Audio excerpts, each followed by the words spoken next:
Well, hello everyone. Welcome back to Obsessive Compulsive Gaming. My name is Joey, and I'm obsessed with video games, and today we're going to review Lords of Exile.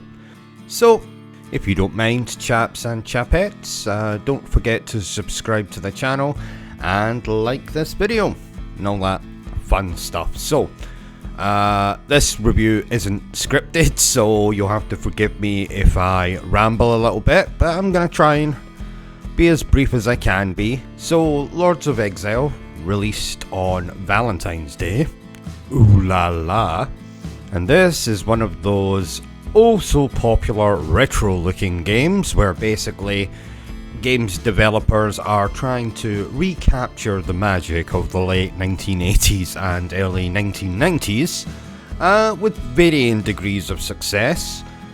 We have games like Shovel Knight, Bloodstained Curse of the Moon, Bloodstained Curse of the Moon 2, and so on and so forth. But how does Lords of Exile compare to those particular games? Well, this game is heavily influenced by Castlevania, most specifically the very early Castlevania games. Though personally I think Lords of Exile has more in common with Castlevania Rondo of Blood than it does with the original Castlevania.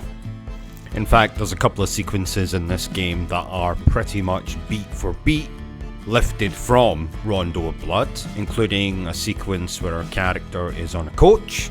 Sadly, he isn't attacked by death like in Rondo of Blood, but never mind. Another thing that this game shares in common with Rondo of Blood is there is an unlockable second character who is a female. And just like Rondo of Blood, the female character in this game is actually the best character to play as. So I have played through the game twice now. First time obviously with the main character whose name eludes me. And the second playthrough with the female character, which you unlock by finishing the game for the first time. And the game is far easier with the second character. Far easier.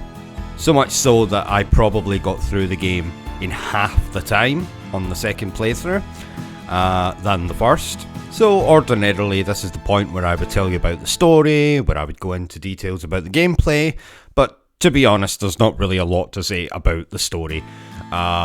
This is very much a retro game, and as you might recall, retro games were not known for their branching narratives or deep character arcs or Shakespearean dialogue. But essentially what you're going to be doing in the gameplay department is moving through stages, very much like Castlevania stages, fighting enemies, fighting bosses, collecting health pickups, collecting MP, which will let you use certain quote-unquote magic attacks.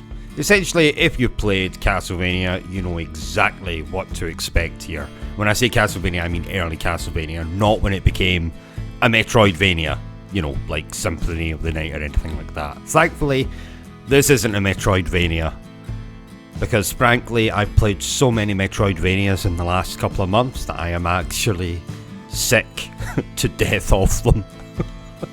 And I think if I had to play another Metroidvania in the next 6 months or so, I'll probably scream, which isn't a good idea because the soundproofing in my place isn't the best. So I told you this isn't scripted, so I'm rambling.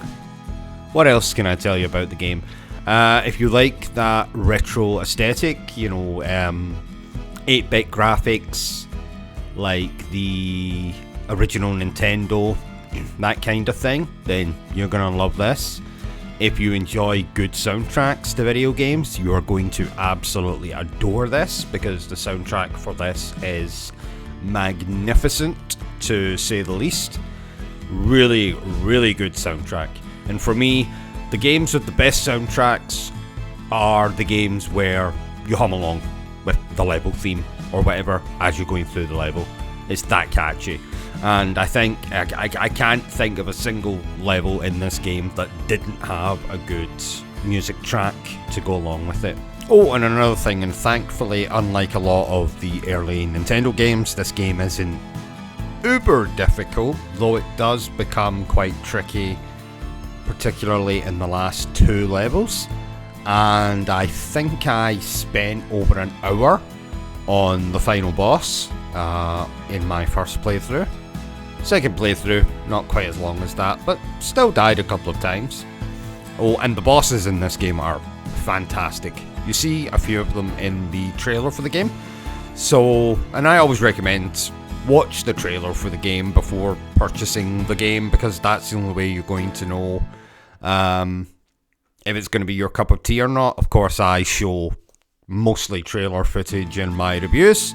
So if you like the look of the game from what you're seeing here, then by all means, buy it. It's on PlayStation Store. I think it's on Xbox. Could be on the Nintendo Switch. I haven't checked. I haven't played my Nintendo Switch in quite some time. But yeah, this is a great little throwback game. Very much inspired by Castlevania.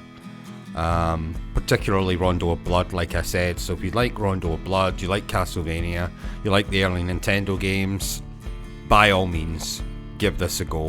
If I had to score it, I'm going to say an 8. Solid 8 out of 10. That score may change when I replay the game, but I had a great time with it. Other than, you know, a couple of annoyances, which is mostly my fault. In the last 2 stages where I got my ass handed to me. Not literally, of course, but anyway, I think I've been rambling on for long enough, so that's my review. Lords of Exile. Solid little game. And if you've enjoyed this, don't forget to give me a thumbs up, and remember, always stay obsessed with gaming. Adios, Bella Lugosi. Are you still here? Oh. You must have really enjoyed this video then. In that case, you had better subscribe to the channel and check out our other content. Otherwise, you're a booby pants, and no one wants to be a booby pants.